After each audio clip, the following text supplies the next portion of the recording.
Qu'est-ce qui différencie les humains des autres animaux? Biologiquement, nous avons un matériel similaire à celui d'autres animaux comme les chimpanzés et les gorilles. Bras, jambes, yeux, oreilles, cerveau, etc. Nous avons également le même système opérationnel d'instinct de base que les autres animaux qui nous disent quoi faire. Nous recherchons instinctivement de la nourriture, trouvons un partenaire avec qui procréer et recherchons la compagnie des autres. Donc, si le matériel et le système d'exploitation sont identiques ou très similaires à ceux de nos plus proches parents comme les singes et même les mammifères, alors qu'est-ce qui fait de nous des humains? La réponse réside dans les logiciels ou dans notre psychologie, mais plus particulièrement dans notre capacité à raconter des histoires. Carl Jung, le psychanalyste de génie suisse, a observé des humains de différentes cultures et continents et a découvert quelque chose d'extraordinaire. Nous avons tous des mythes et des histoires très similaires, religieux et non religieux. Comment est-il possible que des humains ayant peu ou pas de contact avec d'autres humains aient produit les mêmes mythes, histoires et personnages? Il s'est rendu compte que nous partageons le même logiciel caché, notre inconscient collectif. Dans les premiers jours de l'évolution humaine, notre logiciel ou psychologie a été façonné par nos ancêtres et notre psychologie est donc en résonance avec certaines histoires et certains personnages. Ces mémoires collectives sont ancrées dans notre ADN humain, ce qui nous différencie des autres espèces. De plus, nous avons produit un langage sophistiqué pour communiquer ces mythes et histoires aux autres, en particulier aux générations futures. Aujourd'hui, je vais donc parler de la vie de Jung, des idées philosophiques et psychologiques fondamentales et enfin de 10 secrets philosophiques que nous pouvons apprendre de lui. Alors procurez-vous du fromage suisse et psychanalysons comment les bactéries transforment le lait aigre en un aliment délicieux. Blague à part, parlons de la façon dont Jung a percé la psyché humaine pour comprendre les couches les plus profondes de nos souvenirs cachés passés, stockés dans notre capacité de narration que nous avons hérité de nos premiers ancêtres. Carl Jung est né en 1875 en Suisse. Tout comme le père de Friedrich Nietzsche, le père de Jung était pasteur d'église et sa mère était également issue d'une famille d'ecclésiastiques religieux. Alors que son père était un homme digne, académique et sévère, symbolisant la stabilité, sa mère souffrait de dépression, voyait des fantômes et passait du temps à l'hôpital en raison de maladies mystérieuses. Elle représentait donc le chaos et le manque de fiabilité pendant son enfance. En conséquence, le petit Karl a passé de longues heures seul et est devenu profondément introverti et solitaire. Même s'il observait le conflit conjugal entre ses parents, il passait également de longues heures dans sa propre imagination, développant des mondes vivants et clairement organisés qui contrastaient avec le chaos extérieur. C'est une caractéristique très courante chez les grands romanciers dont l'imagination voit des choses que les gens ordinaires ne voient pas ou n'ont pas le temps de voir. En fait, il a plus tard formulé son idée principale de l'individuation dans laquelle la tâche de chaque individu est de développer sa conscience à partir du chaos de l'inconscient. Une bonne analogie serait un volcan qui semble magnifiquement symétrique à la surface mais qui en même temps s'élève des profondeurs du chaos. L'individuation est donc un processus similaire dans lequel une personne développe son idée de soi à partir du chaos des souvenirs inconscients que nous avons hérités de nos ancêtres. En tant que jeune garçon, il a été témoin de rituels et de cérémonies religieuses dues à la participation de sa propre famille. Du côté maternel, la famille était impliquée dans des activités religieuses occultes. Il a fait un parallèle entre un enfant faisant de l'artisanat et ses activités religieuses ou occultes. Il a par exemple réalisé au bout de son crayon une figure qui ressemblait à un totem religieux, symbole de calme et de confort. Les enfants s'attachent à certains objets, par exemple une couverture de sécurité, un jouet ou autre chose, qu'ils emportent avec eux partout où ils vont et qu'ils serrent même dans leurs bras pendant leur sommeil. Il s'est rendu compte que cela était similaire aux cérémonies et rituels religieux que les humains pratiquent sans vraiment se demander pourquoi.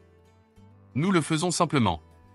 C'est devenu la base de sa théorie de l'inconscient collectif, ce qui signifie que nous naissons avec certains souvenirs transmis par notre profond passé ancestral. Quand il avait 12 ans, il a été poussé par un autre garçon, le faisant perdre connaissance. En conséquence, Jung ne pouvait pas aller à l'école, car il s'évanouissait à chaque fois qu'il s'en souvenait. Il a passé 6 mois à la maison. Ses parents pensaient qu'il souffrait d'épilepsie, une maladie très courante chez de nombreux romanciers tels que Dostoïevski, Gustave Flaubert, Edgar Allan Poe et bien d'autres. Mais à un moment donné de sa vie, l'évanouissement a disparu. Presque miraculeusement. Cela a ouvert au jeune Jung des possibilités qu'il ne pouvait pas expliquer scientifiquement. Au cours de son adolescence, il a commencé à lire la philosophie, en particulier les philosophes allemands tels qu'Emmanuel Kant, Arthur Schopenhauer et Friedrich Nietzsche. Sa famille voulait qu'il devienne pasteur, tout comme son père. Mais Jung s'intéressait à l'archéologie parce qu'il s'intéressait à notre passé plus profond. C'était en partie parce que les conflits domestiques de ses parents rendaient son présent peu attrayant et le rendaient seul, alors il s'est réfugié dans le passé, mais en partie à cause d'une légende familiale intéressante. En grandissant, il entendit une légende familiale selon laquelle son grand-père était le fils illégitime du géant littéraire allemand Goethe. Il a donc lu Faust de Goethe à l'âge de 15 ans, ce qui l'a profondément influencé tout au long de sa vie. Pour ceux qui ne le savent pas, Faust de Goethe est l'histoire d'un érudit qui vend son âme au diable pour des connaissances et des plaisirs illimités. L'histoire a une profonde connotation chrétienne selon laquelle il faut résister à la tentation de manger de l'arbre de la connaissance, car dans l'histoire d'Adam et Ève, Ève a mordu la pomme dans le jardin d'Éden et, par conséquent, l'humanité a été exilée sur Terre. Donc rechercher la connaissance n'est pas toujours une bonne idée d'un point de vue religieux. Maintenant, Jung pouvait voir ce même conte religieux non seulement d'un point de vue religieux, mais aussi d'un point de vue littéraire qui avait parcouru l'Angleterre dans l'œuvre de Christopher Marlowe et l'Allemagne dans l'œuvre de Goethe. Il voulait donc comprendre le passé de l'humanité à travers la science de l'archéologie. Cependant, en raison de la situation financière de sa famille, il ne pouvait pas déménager dans une autre ville pour étudier l'archéologie et l'université de Bâle ne l'enseignait pas. Il s'est donc tourné vers son autre intérêt qui était la philosophie, mais en même temps il s'intéressait également à quelque chose de plus scientifiquement concret. Il s'est donc finalement tourné vers la psychiatrie et la médecine, qui combinaient la biologie et l'esprit humain. Même si sa famille, des deux côtés, avait de forts liens religieux et était même impliquée dans des activités occultes, elle était également impliquée dans des études universitaires et scientifiques. Jung a donc grandi en abritant les deux extrémités du spectre, hautement idéaliste, où on pourrait dire qu'il est fondé sur la croyance. Des disciplines telles que l'occulte, l'alchimie, l'astrologie et les études religieuses, mais aussi les sciences empiriques et fondées sur des preuves que sont la psychiatrie et la psychanalyse. Aujourd'hui, Jung est connu pour établir un pont entre les deux traditions prétendument inconciliables des croyances et des sciences, le rationnel et l'irrationnel, le matériel et le spirituel. En 1896, il s'inscrit à l'université de Basile pour étudier la médecine et obtient son diplôme en 1900. Il s'installe ensuite à l'université de Zurich mais commence également à travailler dans un hôpital psychiatrique avec Jean Bleulet, un psychiatre renommé qui était en contact étroit avec Sigmund Freud. Dès lors, Jung et Freud correspondirent et collaborèrent plus tard. Jung a également travaillé avec un psychiatre français, Pierre Janet, dont la théorie du subconscient aurait pu être antérieure à la théorie de l'inconscient de Freud, entraînant une querelle entre Freud et Janet. En 1903, Jung publie sa thèse intitulée sur la psychologie et la pathologie des phénomènes dits occultes, affirmant que l'épilepsie, l'hystérie et la neurasthénie sont différents états de conscience apparentés aux phénomènes occultes vécus par un médium. Sa carrière de médecin progresse rapidement, ce qui lui permet de se marier en 1903 avec Emma Rauschenbach, la fille d'un riche marchand de montres décédé 2 ans plus tard, laissant au couple une immense fortune. Mais malgré la richesse que lui apportait sa femme, Jung continua à travailler dur, ouvrant même sa propre clinique en 1909. Il a été allégué que Jung était sexuellement infidèle. Mais malgré son infidélité, le couple a travaillé ensemble, non seulement à l'intérieur, ce qui a donné naissance à 5 enfants, mais aussi à l'extérieur puisque l'épouse est également devenue une psychanalyste importante. En 1907, Jung rencontra Freud et pendant les 5 années suivantes, ils travaillèrent en étroite collaboration, voyageant souvent ensemble et se lisant mutuellement avant de les publier. Ils sont devenus si proches que Freud a appelé Jung son fils adoptif, son véritable héritier. Mais en 1912, lorsque Jung publia Psychologie de l'inconscient, leur amitié prit fin. Freud croyait que la libido, l'énergie psychique associée principalement au sexe, était à la base du développement d'une personne. Jung, cependant, tout en considérant la libido comme l'énergie psychique associée à des désirs corporels incontrôlés tels que le sexe, la faim, la soif, le sommeil et les besoins émotionnels, c'était l'inconscient collectif, les souvenirs ancestraux du passé, qui étaient vitaux dans le développement d'une personne. Ainsi, tandis que Freud mettait l'accent sur le sexe, Jung, de son côté, soulignait que les souvenirs ancestraux passés étaient essentiels au développement de la personnalité d'une personne. Pour Freud, l'inconscient était comme un lieu de stockage où toutes les émotions et tous les désirs refoulés sont conservés, comme un placard où l'on jette des objets indésirables dans sa maison. Jung l'appelait l'inconscient personnel, mais il y avait tout un autre stockage qu'il appelait l'inconscient collectif et que Freud n'avait pas réussi à réaliser ou à prendre en considération. Freud n'a pas non plus réussi à considérer l'inconscient comme un référentiel dynamique dans lequel les souvenirs personnels entrent en collision avec les souvenirs collectifs. En d'autres termes, Freud s'est concentré sur l'individu tandis que Jung a également mis l'accent sur le bagage historique collectif que nous portons tous en nous. Jung a analysé l'inconscient lui-même et l'a décomposé en deux, le personnel et le collectif, tandis que Freud le considérait comme un seul domaine statique. En conséquence, la psychologie analytique de Jung se concentre sur la mémoire collective d'un passé lointain et de votre situation présente, tandis que la psychanalyse de Freud se concentre principalement sur vos propres souvenirs, pulsions et émotions passées individuelles que vous avez réprimées.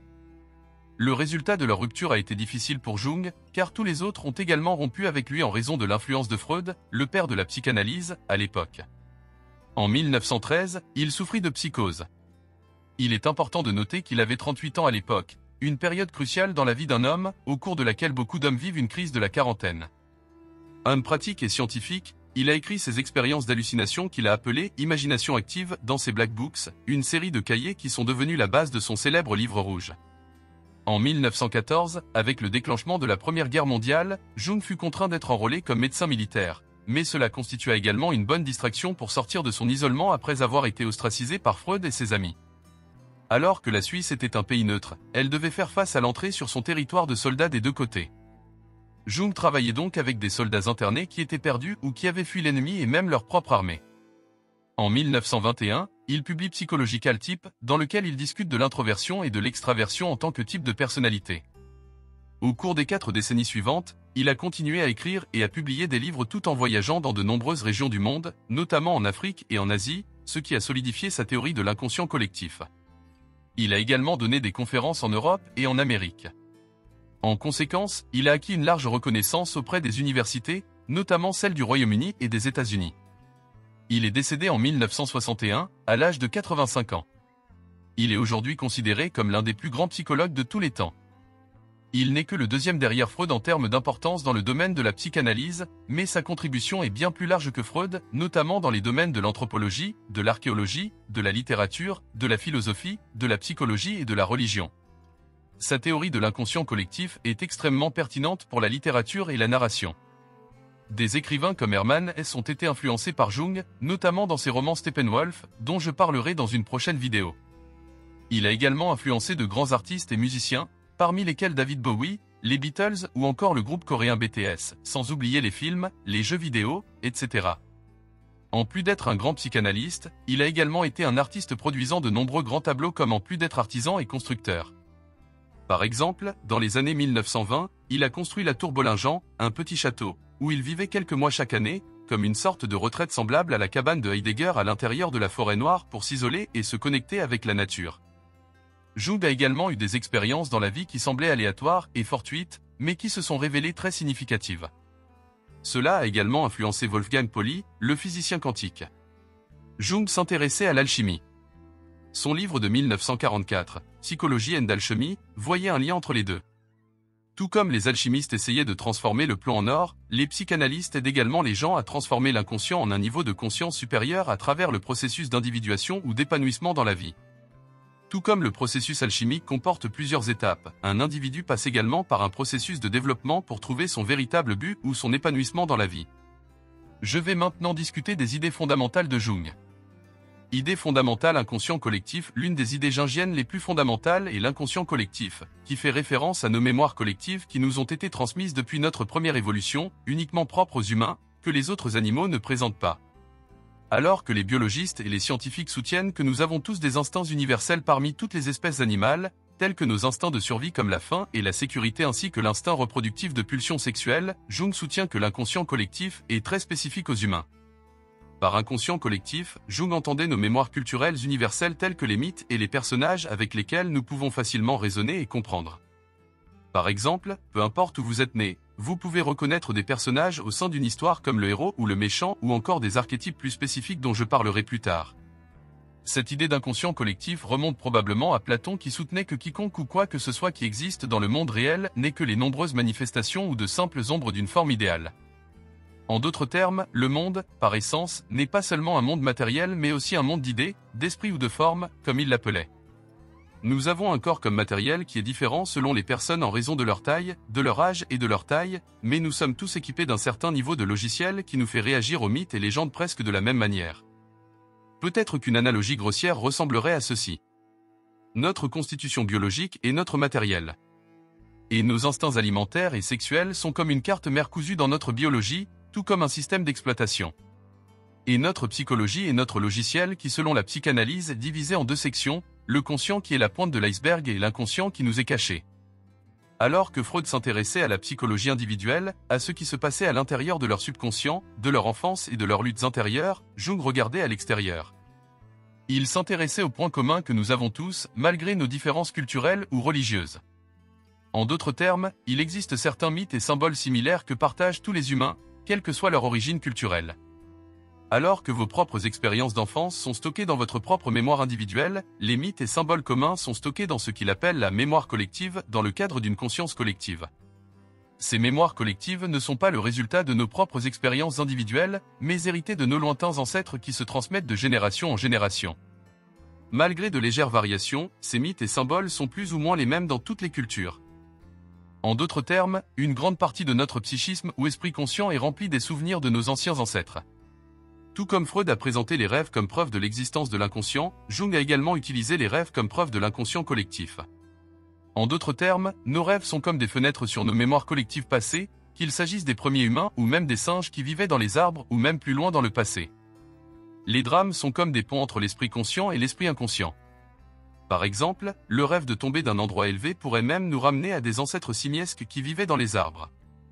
Pour vraiment comprendre la théorie de Jung, nous pouvons l'examiner à travers la philosophie. Le géant grec Platon pensait que tout ce qui existe dans le monde physique n'est que l'ombre d'une forme qui n'existe que dans l'esprit. En d'autres termes, l'esprit est primordial et le monde extérieur n'est qu'une ombre de cet esprit. Plus tard, au XVIIe et XVIIIe siècle, en Europe, les rationalistes croyaient que les humains possédaient une connaissance innée du monde. À mesure que les bébés grandissent, ces connaissances innées se déploient simplement pour que nous puissions donner un sens au monde. La théorie de Carl Jung sur l'inconscient collectif est quelque peu similaire. Nous avons hérité de nos ancêtres la plupart de nos souvenirs et archétypes inconscients. En d'autres termes, la majeure partie de notre esprit conscient est préassemblée ou préinstallée. Une bonne analogie est une table Ikea. Tout est prêt mais il ne reste plus qu'à mettre les choses en place. Connecter les joints. C'est la même chose avec nos mythes et nos histoires. Lorsque nous lisons un roman ou regardons un film, nous continuons à relier les points. En grandissant, nous déplions simplement ces souvenirs pour donner un sens à nos expériences personnelles et construire notre propre personnalité dans le monde. En d'autres termes, l'essentiel de notre psychologie nous est donné à la naissance. À mesure que nous grandissons, cette psychologie se dévoile simplement dans notre inconscient pour nous guider tout au long de la vie. Pour le meilleur ou pour le pire, la psyché héritée, ou l'inconscient collectif, détermine bon nombre de nos croyances, expériences, émotions et motivations. La seule façon de sortir de cette prison est de le savoir. Jung disait, en comprenant l'inconscient, nous nous libérons de sa domination. Carl Jung donc, pour résumer, alors que Freud affirmait que l'inconscient, qui comprend les souvenirs collectés, les traumatismes, les émotions refoulées de notre enfance, détermine la plupart de nos comportements et expériences dans la vie, Jung est allé plus loin en disant que ce n'est pas seulement nos propres mémoires inconscientes, mais aussi les mémoires inconscientes collectives que nous héritons de nos ancêtres. Ainsi, l'inconscient n'est pas seulement le vôtre, mais aussi celui de ceux qui nous ont précédés. Archétype dans notre inconscient collectif, il existe des symboles et des mythes présents dans toutes les cultures. Jung a qualifié ces symboles et mythes d'archétypes façonnés en nous avant notre naissance. L'archétype, dérivé de l'archéologie, fait référence à un artefact culturel, des vestiges archaïques ou des images primordiales fossilisées dans notre inconscient trouvées parmi des personnes de toutes les cultures, transmises par nos premiers ancêtres communs, peut-être les premiers Homo sapiens, et sont donc universels parmi les humains. Ces archétypes sont des personnages répétés présents dans toutes les religions, mythologies, arts, littérature comme les contes de fées ainsi que les épopées et les récits. En d'autres termes, les archétypes sont comme des modèles qui nous permettent de comprendre nos propres expériences de vie. Par exemple, nous entendons une histoire, nous nous comparons inconsciemment à ces personnages et archétypes. Mais il est intéressant de noter que nous ne sommes pas conscients qu'ils nous sont donnés. En d'autres termes, nous n'avons pas conscience de ces archétypes. Nous les considérons souvent comme étant les nôtres, un peu naturellement. Tout comme vos gènes vous sont transmis par vos ancêtres en tant que matériel, ces souvenirs le sont également en tant que logiciel. Si votre ADN est la mémoire de vos gènes, les archétypes sont vos mémoires culturelles collectives. Si nous revenons à la philosophie, Kant soutenait que notre connaissance du monde passe par nos expériences. Mais ce n'est pas tout, nous disposons d'un mécanisme inné de rationalité qui structure le monde. En d'autres termes, nous ne sommes pas des récepteurs passifs de connaissances du monde extérieur, nous imposons également notre propre structure mentale au monde. Les archétypes de Jung sont quelque peu similaires dans le sens où, grâce à ces archétypes de la mémoire collective, nous donnons un meilleur sens à nos expériences dans le monde. Les archétypes se trouvent dans notre inconscient pour nous donner des modèles afin que nos expériences et nos émotions nous paraissent significatives. Jung a caractérisé la psyché humaine en 3 parties, l'ego, l'inconscient personnel et l'inconscient collectif. L'ego est le côté rationnel ou conscient de notre psychisme qui régule nos vies. C'est comme un mécanisme de contrôle qui indique ce qu'il faut faire dans la société, ce qu'il ne faut pas faire et ce qu'il est acceptable de faire. L'inconscient personnel, sur lequel Freud s'est principalement concentré, comprend nos propres souvenirs individuels, y compris les souvenirs et les émotions refoulées. L'inconscient collectif, sur lequel Jung s'est principalement concentré, est l'endroit où sont stockés les archétypes que nous avons hérités de nos ancêtres. Quels sont les exemples de ces archétypes? Jung s'est penché sur une activité que nous partageons tous, les humains. Conte. Dès le plus jeune âge, les enfants sont fascinés par les histoires et même à l'âge adulte, on adore les histoires. Pourquoi? Parce que les histoires ne nous apprennent pas seulement, elles ont un profond impact émotionnel sur nous. En d'autres termes, les histoires nous apprennent le monde mais nous lient également émotionnellement aux autres. En fait, on pourrait affirmer que la plupart des religions se sont établies à travers des histoires. La plupart des tribus, communautés, sociétés et même empires ont été construits sur des histoires et des mythes. Sans mythe commun, il est difficile d'unir un empire ou une communauté. Jung a découvert que la narration est le lieu où vivent les archétypes. Quelques exemples donnés par Jung sont le vieil homme sage, la vieille femme sage, le héros, le père, la mère, le diable, etc. Si vous examinez les mythes et les histoires, vous pouvez trouver bon nombre de ces archétypes à travers le monde. Maintenant, vous pourriez vous demander pourquoi ces archétypes sont apparus. La réponse simple se trouve dans notre biologie évolutive. En tant qu'organisme ou animal vivant, nous sommes confrontés à des prédateurs et des proies. Nous sommes confrontés à des défis de survie. La façon dont nous nous comportons lorsque nous sommes confrontés à des défis de survie définit nos archétypes. Des archétypes ont donc été cousus dans nos gènes parce qu'ils nous permettaient de survivre et de transmettre ces gènes aux autres. Les archétypes sont nos instincts de survie écrits dans des histoires. Cela rend les histoires extrêmement puissantes dans notre histoire évolutive, car une personne peut survivre grâce à sa propre ingéniosité ou son ingéniosité, mais une communauté a besoin d'un ciment pour relier tous ses membres. Comment rapprocher les gens? À travers des histoires. Des histoires et des mythes qui vous font dresser les cheveux dans le dos. Des histoires qui vous passionnent. Des histoires qui vous motivent. Type psychologique. Les types psychologiques extravertis et introvertis de Jung font référence aux traits de personnalité liés au degré d'ouverture entre les individus. Pour expliquer les deux types, tout comme Nietzsche, Jung nous ramène à la Grèce antique où les deux dieux opposés, Apollon, le dieu de la raison, et Dionysos, le dieu du vin et de la passion, s'équilibrent. Selon Nietzsche, la philosophie et la civilisation occidentale ont supprimé le Dionysos ou la passion humaine au profit de la rationalité. Mais pour Jung, ces deux dieux représentent deux types psychologiques. Apollon symbolise l'introversion, un type réfléchi, rêveur et réfléchi qui essaie d'acquérir de la perspicacité et de comprendre les choses, et donc souvent solitaire. Dionysos, quant à lui, symbolise l'extraversion qui s'épanouit parmi les autres, privilégiant le monde extérieur, les expériences et les actions sensorielles et sensuelles. Dionysos était le dieu du vin, donc les extravertis sont des personnes vives et passionnées qui poursuivent des activités amusantes avec les autres. Une grande comparaison est faite entre le personnage de Hamlet de Shakespeare et le personnage de Don Quichotte de Miguel de Cervantes. Hamlet est réfléchi et penseur, tandis que Don Quichotte est un acteur. Nous voyons tous des morceaux de nous-mêmes dans Hamlet et Don Quichotte. Bien que dans le monde d'aujourd'hui, nous soyons dans une certaine mesure privés de la liberté d'être comme Don Quichotte, nous sommes donc tous devenus un peu réfléchis ou introvertis comme Hamlet. Persona vs Shadow. Au milieu de toutes les mémoires collectives dont nous héritons de la naissance ainsi que de notre propre inconscient personnel, il semble y avoir beaucoup de chaos et de confusion en nous. Jung présente son idée de persona, qui peut aussi bien signifier personnalité que masque, pour nous dire que nous ne sommes pas passifs avec les souvenirs de notre inconscient personnel et collectif. En fait, nous essayons de nous forger une petite personnalité par laquelle nous voulons que les autres nous connaissent. Une bonne analogie serait une carrière.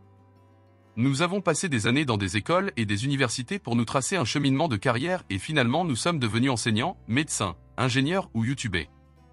La persona est un processus similaire dans lequel l'individu affiche consciemment et inconsciemment une personnalité au monde, guidée en partie par les archétypes, mais en partie en raison de nos propres souvenirs personnels au sein de la culture dans laquelle nous vivons et en partie en raison de notre propre esprit conscient. Ce personnage est comme un masque derrière lequel nous cachons notre psychisme collectif, mais affichons également notre propre individualité perçue. On pourrait dire que la personnalité est un rôle que nous jouons sur scène dans le théâtre que nous appelons la société. C'est notre rôle, notre identité. Une bonne analogie serait une vitrine. Il ne présente que les meilleurs articles en vente. Pas les pommes à moitié pourries qu'on garde au fond. Lorsque nous nous présentons aux autres, nous prenons soin de montrer certains éléments et d'en cacher d'autres. De plus, nous sommes également sélectifs quant à ce que nous montrons en fonction de l'endroit où nous nous trouvons. Nous pourrions adopter une personnalité différente en présence d'une belle femme qui nous intéresse de manière romantique. Mais en présence des membres de notre famille ou de nos amis, nous affichons un tout autre personnage. Pareil quand on va à un entretien d'embauche. Les Japonais ont un concept appelé Un et Tatma. Un signifie votre vrai moi ou celui que vous montrez dans votre propre maison. Tatma, qui signifie littéralement à l'extérieur de la maison, est un personnage que vous montrez aux autres. Ils sont très différents. Ainsi, pour Jung, ce moi public est notre propre archétype individuel, qu'il appelle la persona. Bien entendu, le personnage n'est pas totalement conscient, il est en grande partie inconscient. Mais il y a aussi une partie que nous ne voulons pas que le monde sache. Jung l'appelle l'ombre, qui est à l'opposé de la persona. Par exemple nos faiblesses, nos défauts, nos pulsions et nos instincts qui restent dans le noir et nous faisons tout pour les cacher aux autres. Ce sont nos secrets et nos pulsions ou pensées réprimées qui sont inacceptables dans notre environnement social en raison de valeurs et de normes religieuses ou sociales, mais ces traits entrent également en conflit avec nos propres valeurs et normes personnelles. Un bon exemple de l'ombre dans la narration serait le méchant et dans les religions, il est généralement représenté comme le diable. Nous avons tendance à associer l'ombre aux autres et rarement à nous-mêmes. Les méchants sont toujours quelqu'un d'autre et rarement nous-mêmes. Dans Crime et Châtiment de Dostoïevski, sans que nous le voulions, nous sympathisons avec Raskolnikov, un meurtrier de sang-froid, non pas parce que nous l'aimons, mais parce que nous avons cette ombre noire en nous. Avec le bon moment et le bon endroit, cela pourrait sortir. Dostoïevski a ainsi compris l'obscurité que nous portons tous en nous. Peu importe à quel point vous pensez être saint, vous avez aussi le diable en vous. Parmi tous ces archétypes, Jung a soutenu que le but ultime de notre vie est de réaliser le vrai soi, qui est l'archétype le plus important. Martin Heidegger l'appelait l'authenticité, qui, selon lui, peut être atteinte si nous comprenons et acceptons vraiment la mort comme une condition nécessaire à la vie. Pour Jung, trouver le vrai soi demande beaucoup de travail, tout comme dans l'hindouisme, cela ne peut être réalisé qu'en le recherchant consciemment. Ce voyage, qu'il a appelé l'individuation, le processus ainsi que le but ultime d'un développement personnel dans lequel un individu réconcilie le conscient avec l'inconscient. C'est un peu similaire au voyage d'un héros dans lequel le héros doit sacrifier de petites choses dans la vie afin de devenir plus grand que lui-même. Bien que pour la plupart des gens, cela passe par l'expérience de la vie à mesure que nous grandissons et acquérons de la sagesse, cela peut également se produire par notre propre intervention et notre autoréflexion. Pour ce faire, nous devons examiner notre moi inconscient, plus profondément en nous, et comprendre nos pulsions, émotions et souvenirs ancestraux les plus profonds. En d'autres termes, le but est pour nous d'équilibrer le personnage avec l'ombre, dans laquelle ni l'un ni l'autre n'a un contrôle total sur nous. La tentative de reconnaître et d'accepter l'inconscient et le conscient. Ceci est très similaire à l'idée taoïste selon laquelle le yin et le yang s'équilibrent, qui a d'ailleurs beaucoup influencé Jung. Féminin vs masculin. Deux des archétypes les plus importants selon Jung sont l'anima, la partie féminine de la psychologie masculine, et l'animus, l'aspect masculin de la psychologie féminine. Selon lui, à un niveau inconscient, les hommes ont le féminin et les femmes ont en eux les archétypes masculins. En d'autres termes, nous avons tous deux personnalités, le rôle de genre conscient et l'archétype inconscient. Pourquoi ? La réponse simple est de nous aider à comprendre et à gérer le sexe opposé. Par exemple, l'archétype féminin inconscient permet aux hommes d'être doux, de comprendre leurs émotions et de sympathiser avec les autres, tandis que l'archétype masculin inconscient aide les femmes à être fortes et plus axées sur les objectifs ou les résultats. Pour Jung, reconnaître notre archétype inconscient intérieur ne signifie pas que nous devons confondre nos rôles de genre, mais améliorer notre capacité à gérer l'autre genre. Un homme doit reconnaître l'animosité douce et sympathique qui l'habite, tout en restant une figure masculine, tandis qu'une femme doit reconnaître l'animosité forte et orientée vers un objectif, tout en restant féminine. Je vais maintenant aborder 10 leçons que nous pouvons tirer de la vie et des écrits de Carl Jung.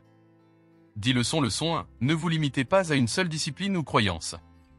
L'intuition ne désigne pas quelque chose de contraire à la raison, mais quelque chose qui échappe au domaine de la raison. Carl Jung. Bien que Jung ait été éduqué ou formé dans le domaine de la psychanalyse, il a regardé au-delà de la discipline et a étudié en particulier la littérature et la mythologie.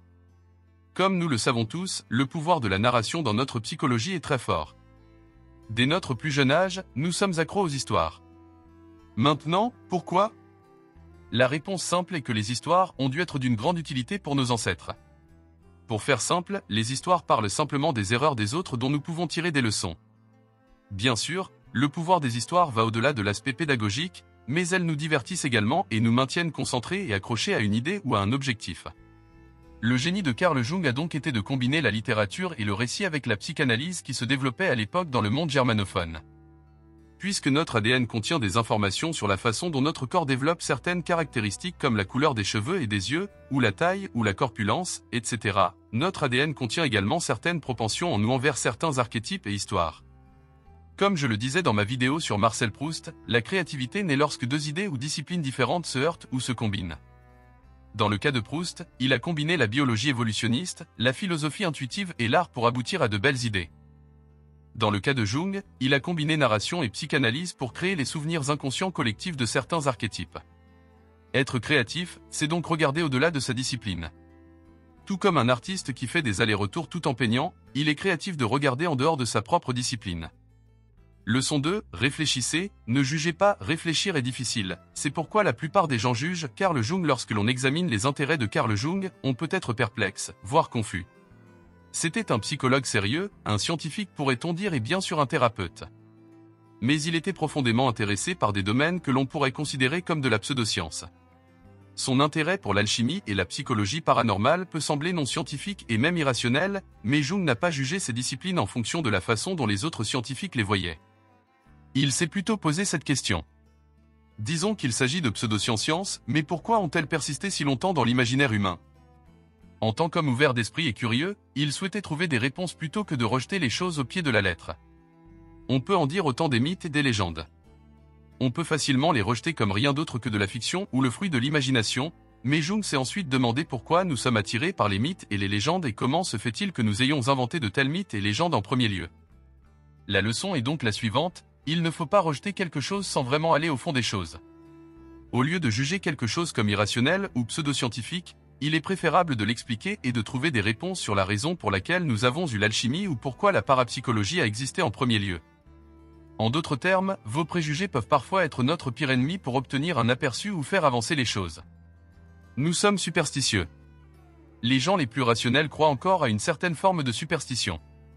Qu'il s'agisse de leur équipe sportive qui gagne un match en faisant certaines choses ou en pariant de l'argent sur quelque chose. Nous avons aussi des phobies, des peurs irrationnelles. Par exemple, la peur des serpents est comme des souvenirs déposés de traumatismes passés dans des endroits où il n'y a pas de serpents du tout. Alors réfléchissez avant de juger. Leçon 3, apprenez des autres. La rencontre de deux personnalités est comme le contact de deux substances chimiques, s'il y a réaction, toutes deux se transforment. Carl Jung. Dans le monde germanophone, la pratique de l'apprentissage est très forte. Aujourd'hui encore, la plupart des jeunes Allemands passent par une période d'apprentissage afin d'apprendre le métier auprès de quelqu'un de pratique. Bien sûr, le système éducatif a permis à chacun d'apprendre facilement des choses à l'école.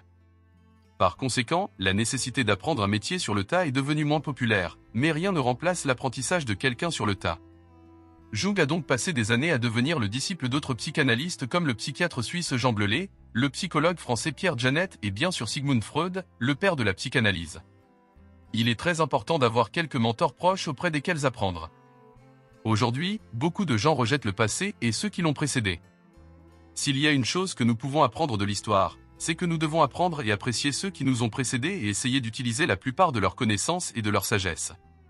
Friedrich Nietzsche, le philosophe le plus individualiste, fait passer ses héros ultramensch par une étape chameau, au cours de laquelle ils peinent comme un chameau pour apprendre leur métier et seulement alors peuvent-ils devenir le lion qui rugit. Alors apprenez de vos professeurs, mentors et parents et vous pourrez alors trouver ce qui leur manque. Le vrai leader est toujours dirigé. Carl Jung. Leçon 4, prendre des notes. Jung a laissé derrière lui une tonne de pages de notes, de journaux et de journaux intimes. Il a écrit ses souvenirs, ses rêves et même ses expériences d'hallucination. Notre mémoire est assez peu fiable. Si vous pensez à la philosophie, nous ne connaissons que les philosophies ou les histoires de ceux qui les ont écrites. Pensées humaines et idées philosophiques avant l'écriture, c'est assez inconnu. Non pas parce qu'ils n'avaient pas de philosophie ni d'histoire, c'est parce qu'ils n'ont laissé aucun mot écrit derrière eux. L'écriture a donc du pouvoir et lorsque vous écrivez des choses, non seulement vous vous sentez soulagé, mais elle vous donne également d'excellentes idées et un aperçu de votre propre personnalité et de votre esprit. Donc, une façon de se comprendre, c'est de prendre des notes et d'écrire des souvenirs et des expériences. La connaissance de soi est peut-être bien plus difficile qu'on pourrait le penser. Tenir un journal est donc un bon moyen de trouver des indices sur ce qui vous motive vraiment au-delà du quotidien ou des médias sociaux. Alors prenez des notes, car cela vous plonge plus profondément en vous-même. Leçon 5, racontez votre histoire. La raison du mal dans le monde est que les gens ne sont pas capables de raconter leur histoire. Carl Jung. La psychanalyse en tant que discipline est aussi parfois appelée la cure par la parole. Mais il ne s'agit pas seulement de parler. C'est raconter des histoires. Racontez vos histoires. Si tenir un journal est un bon moyen de vous libérer de certaines pensées et expériences profondes et difficiles, racontez votre histoire pour que les autres la lisent et peut-être un pas de plus. Maintenant, vous écrivez pour un public. Vous formulez vos pensées dans un récit cohérent. Jung a compris les mythes du pouvoir et les récits de notre passé évolutif collectif. Mais la même chose s'applique à l'individu. Votre histoire peut faire la lumière sur votre propre passé. Pour de nombreux romanciers et conteurs, ou même artistes, écrire, raconter une histoire ou créer une œuvre d'art est un processus de découverte.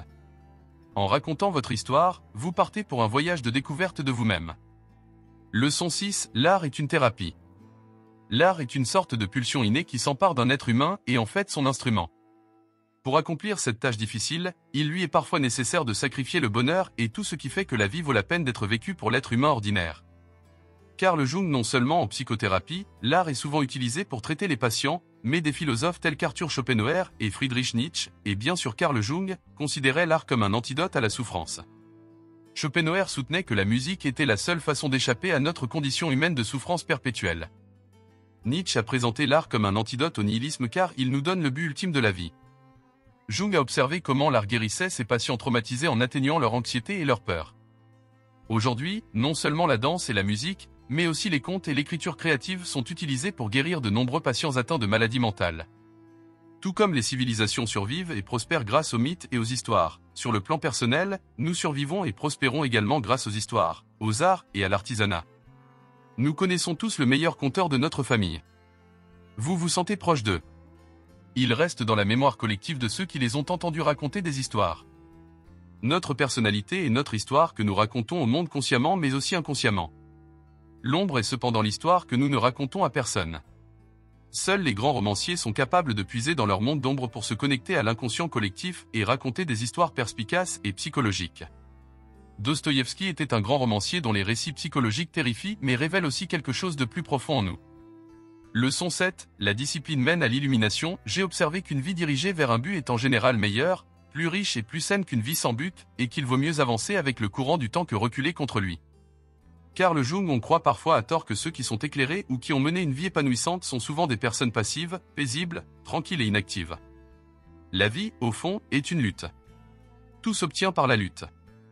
On peut en dire autant du sens et de l'illumination. C'est grâce aux efforts individuels et au travail acharné que l'on peut parvenir à une vie pleine de sens pour soi-même. Jung dit, pourquoi cherchez-vous de l'aide? Croyez-vous que l'aide viendra de l'extérieur? Ce qui est à venir est créé en vous et à partir de vous. Alors regardez en vous. Ne comparez pas, ne mesurez pas. Aucune autre méthode ne ressemble à la vôtre. Toutes les autres voies vous trompent et vous tentent. Vous devez accomplir la voie qui est en vous. Carl Jung. Ainsi, pour devenir quelqu'un, il faut subir des épreuves et des tribulations liées à ses propres actions. Citation, nous devons faire des erreurs. Nous devons vivre notre propre vision de la vie. Si vous évitez l'erreur, vous ne vivez pas, dans un certain sens, on peut même dire que toute vie est une erreur, car personne n'a trouvé la vérité. Carl Jung. Nous ne sommes libérés que si nous accomplissons le difficile voyage de la vie. Aucun gourou ou leader ne peut vous libérer, c'est seulement vous qui pouvez vous tracer un chemin unique. Cela signifie qu'il faut agir et être discipliné. Personne ne peut devenir un grand artiste du jour au lendemain, et il en va de même pour l'épanouissement dans la vie. Citation, la véritable libération ne vient pas du fait de passer sous silence ou de réprimer des états émotionnels douloureux, mais seulement de les vivre pleinement. Carl Jung leçon 8, embrassez aussi vos ténèbres. Ce à quoi vous résistez persiste. Nous échappons souvent à nos pensées et expériences sombres. C'est au cœur de la psychanalyse que nous supprimons les émotions et les expériences peu recommandables de notre conscience et les refoulons dans le domaine subconscient. Jung dit qu'il faut comprendre son côté obscur avant de pouvoir traiter avec les autres. Citation, connaître ses propres ténèbres est la meilleure méthode pour faire face aux ténèbres des autres. Quand on lit Crime et Châtiment de Dostoïevski, la réaction courante est de se ranger du côté d'un meurtrier. Nous sommes terrifiés lorsque Raskolnikov est sur le point d'avouer. Nous voulons qu'il échappe au meurtre. Pourquoi? Parce que nous le comprenons. Nous le comprenons en nous. C'était un étudiant pauvre qui avait besoin d'argent. De plus, il sait très bien justifier ses actions. De plus, il est aussi maladroit comme un Joe moyen et il est également extrêmement tourmenté à l'intérieur. Toutes ces émotions nous mettent du côté d'un meurtrier. Jung dit que c'est ce que sont les humains. Nous ne sommes ni saints ni méchants. Nous sommes un peu des deux. Si nous ne comprenons pas pleinement et n'acceptons pas notre côté obscur, nous ne pouvons pas devenir bons. Comprendre et accepter notre côté le plus sombre nous rend forts, et c'est grâce à la force que nous pouvons être éclairés. Les gens faibles ne peuvent pas être éclairés. Donc, échapper à nos pensées et émotions les plus sombres n'est pas la solution. Il est temps que nous acceptions le fait que nous sommes à la fois sombres et lumineux. Citation, je n'aspire pas à être un homme bon. J'aspire à être un homme à part entière. Leçon 9, nous sommes tous connectés. Accepter les humains comme des animaux a été extrêmement difficile pour les religieux au cours des derniers siècles, depuis Charles Darwin. Les Européens ont développé une science sophistiquée qui remettait en question le dogme religieux selon lequel Dieu avait créé les humains et les avait ensuite chassés du jardin d'Éden. Mais à cause de siècles d'endoctrinement religieux, l'exception humaine s'est infiltrée si profondément dans la culture et la psyché qu'il était difficile pour beaucoup de les Européens devaient accepter qu'ils étaient identiques aux autres races, et encore moins qu'ils descendaient des singes. Il s'agit donc de la tentative de Jung de trouver un chaînon manquant entre tous les humains, non pas au niveau biologique comme les biologistes l'avaient déjà accepté, mais aussi au niveau mythologique. Ainsi, sa théorie inconsciente collective selon laquelle nous partageons tous les mêmes histoires et mythes quelle que soit notre culture a prouvé que les humains sont issus d'ancêtres communs. Cela connectait donc tous les humains sur le plan psychologique. Maintenant, nous ne pouvions pas dire qu'une race était meilleure qu'une autre ou que Dieu favorisait une race plutôt qu'une autre. En d'autres termes, le terme connexion humaine est réel et profondément psychologique. Leçon 10, la productivité aussi importante que la créativité. L'une des principales critiques adressées à Carl Jung est qu'il s'est trop concentré sur les problèmes humains internes et moins sur les luttes externes comme la façon de survivre dans le monde réel. En d'autres termes, Jung s'est concentré sur les types créatifs, les artistes, romanciers, musiciens, etc., tout en ignorant les types productifs. Dans la société, nous avons besoin des deux. Les personnes créatives proposent d'excellentes idées, inventions et solutions aux problèmes, mais en fin de compte, ce sont les personnes productives qui font bouger les choses ou réalisent quelque chose et font le travail. Cela s'applique donc également au sein d'un individu. Si nous nous concentrons uniquement sur le fait d'être un esprit créatif et de ne pas avoir fait quelque chose avec cette créativité, c'est une perte de temps. L'astuce n'est donc pas seulement d'être un génie créatif, mais aussi quelqu'un qui transforme cette créativité en quelque chose. Carl Jung a passé des années et des années à écrire ses idées et ses théories. Je suis sûr que certaines personnes ont pu avoir des idées similaires, mais nous ne connaissons ces idées que si quelqu'un a pris la peine d'écrire des livres, de publier des articles et de mener des recherches. La même chose avec toi. Si vous voulez devenir écrivain, vous devez écrire. Si vous voulez devenir youtubeur, vous devez créer des vidéos. Ainsi, un bon équilibre entre créativité et productivité mène au succès. Je vous laisse avec cette citation. Le fait est que chaque personne doit faire quelque chose de différent, quelque chose qui lui est propre. Merci beaucoup.